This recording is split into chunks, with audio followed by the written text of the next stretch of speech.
بسم اللہ الرحمن الرحیم۔ السلام علیکم ورحمۃ اللہ وبرکاتہ۔ ایک مرتبہ ایک شریر یہودی نے محض شرارت میں حضرت محمد صلی اللہ علیہ وآلہ وسلم کی خدمت میں کھجور کی ایک گٹھلی پیش کی اور یہ شرط رکھتے ہوئے کہا کہ اگر آپ آج اس گٹھلی کو پانی اور مٹی کے نیچے دبا دیں اور کل یہ ایک ایسا تناور کھجور کا درخت بن کر زمین پر لہلہانے لگے جس میں پھل یعنی کھجوریں بھی پیدا ہو جائیں تو میں آپ صلی اللہ علیہ وآلہ وسلم کی تعلیمات پر ایمان لے آؤں گا، گویا کہ مسلمان ہو جاؤں گا۔ رسول اللہ صلی اللہ علیہ وآلہ وسلم نے اس کی یہ شرط تسلیم کر لی اور ایک جگہ جا کر آپ صلی اللہ علیہ وآلہ وسلم نے اس گٹھلی کو مٹی کے نیچے دبا دیا اور اس پر پانی ڈالا اور اللہ سبحانہ و تعالیٰ سے دعا بھی کی اور وہاں سے واپس تشریف لے آئے۔ اس یہودی کو دنیاوی اصولوں کی کسوٹی پر یقین کامل تھا کہ ایک دن میں کسی بھی طرح کا درخت تیار نہیں ہو سکتا، لیکن رسول اکرم صلی اللہ علیہ وآلہ وسلم کی ذات اقدس کی روحانیت اور آپ صلی اللہ علیہ وآلہ وسلم کا اعتماد اس کو دل ہی دل میں کھٹک اور خدشہ ضرور پیدا کر رہا تھا کہ کہیں کل ایسا ہو ہی نہ جائے کہ کھجور کا درخت بن جائے اور اسے ایمان لانا پڑ جائے۔ اس نے اپنے اس وسوسے کو دور کرنے کے لیے دنیاوی اصولوں کی مدد لی اور شام کو اس مقام پر جا کر جہاں کھجور کی گٹھلی آقائے دو جہاں محمد صلی اللہ علیہ وآلہ وسلم نے بوئی تھی، اس کو وہاں سے نکال لیا اور خوش خوش واپس آ گیا کہ اب کھجور کا نکلنا تو درکنار، کھجور کے درخت کا نکلنا ہی محال ہے، لیکن وہ نہیں جانتا تھا کہ جب معاملہ اللہ سبحانہ و تعالیٰ اور اس کے رسول صلی اللہ علیہ وآلہ وسلم کے درمیان ہو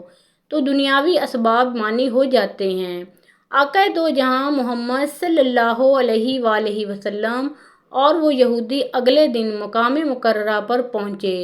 تو وہ یہودی یہ دیکھ کر حیران رہ گیا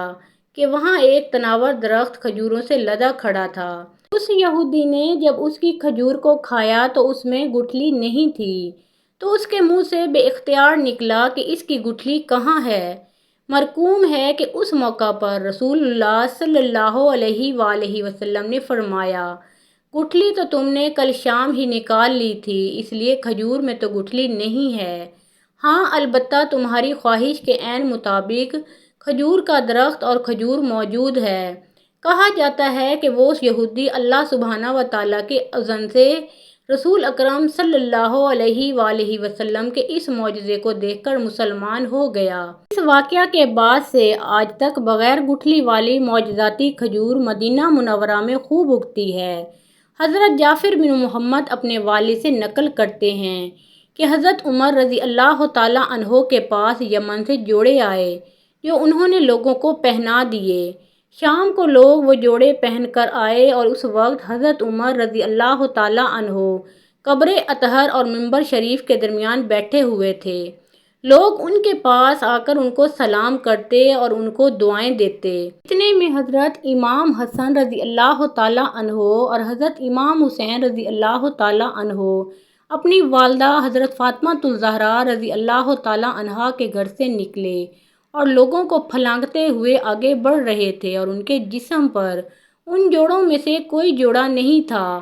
یہ دیکھ کر آپ رضی اللہ تعالیٰ عنہ غمگین اور پریشان ہو گئے اور آپ رضی اللہ تعالیٰ عنہ کی پیشانی پر بل پڑ گئے اور فرمایا، اللہ کی قسم تم لوگوں کو جوڑے پہنا کر مجھے خوشی نہیں ہوئی،